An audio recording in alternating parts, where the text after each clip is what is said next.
కాంగ్రెస్ పాలనలో అన్ని అక్రమ దందాలే కొనసాగుతున్నాయి. ఇసుక, బూడిద, మట్టి దందాలతో పాటు ఇప్పుడు తాజాగా అక్రమ టోల్ వసూలు దందా మొదలుపెట్టారు. అయితే ఇది ఎక్కడో కాదు, సాక్షాత్తు మంత్రి శ్రీధర్ బాబు ఇలాకాలో వెలుగు చూసింది. పెద్దపల్లి, జయశంకర్, భూపాలపల్లి జిల్లా మధ్యలో చిన్నపాటి టోల్ గేట్ ఏర్పాటు చేసి అటుగా వెళ్లేవారి నుంచి అక్రమ టోల్ వసూలు చేస్తున్నారు.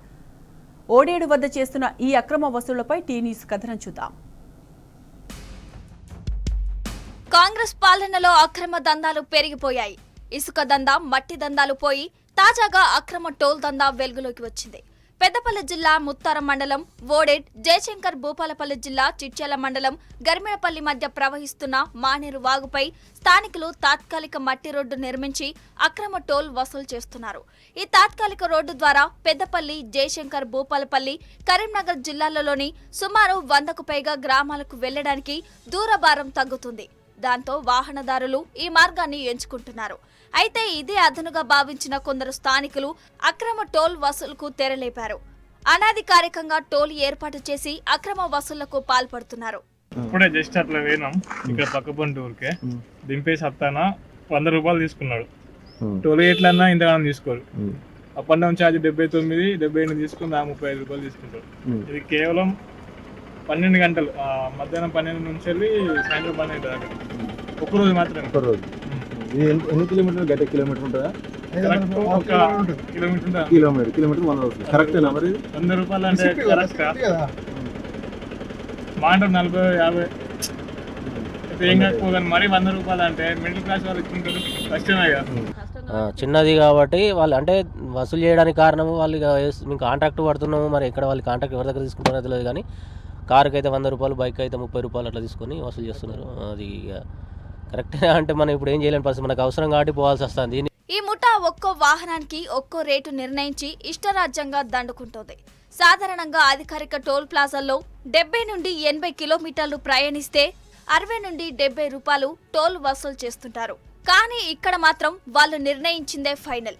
బైకుకు 30 రూపాయలు, ఆటోకు 50, కారుకు 100, ట్రాక్టర్కు 300, లారీకి 500.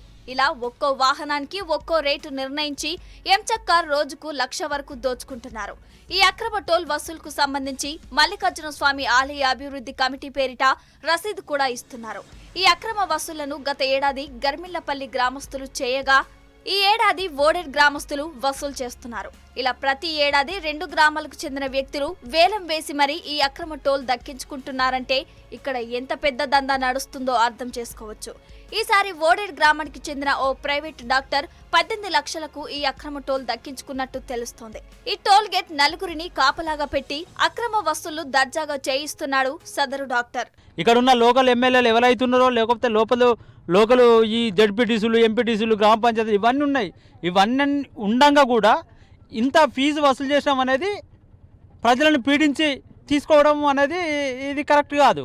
ఇప్పుడున్న గవర్నమెంట్ అన్నా ఖచ్చితంగా దాన్ని ఇంత తీసుకోవడం ఎట్లా, మేమే చేస్తాం, మీరెందుకు చేయాలి, రోడ్డు మేము పోయిస్తాం, ఇది గవర్నమెంట్ తప్పిదం ఇది. అయితే ఈ అక్రమ టోల్ గేట్ గురించి సంబంధిత అధికారులు పట్టించుకోకపోవడంపై వాహనదారుల నుంచి విమర్శలు వెల్లువెత్తుతున్నాయి. 1 కిలోమీటర్ దూరానికి 100 రూపాయలు వసూలు చేస్తున్నారని మండిపడుతున్నారు.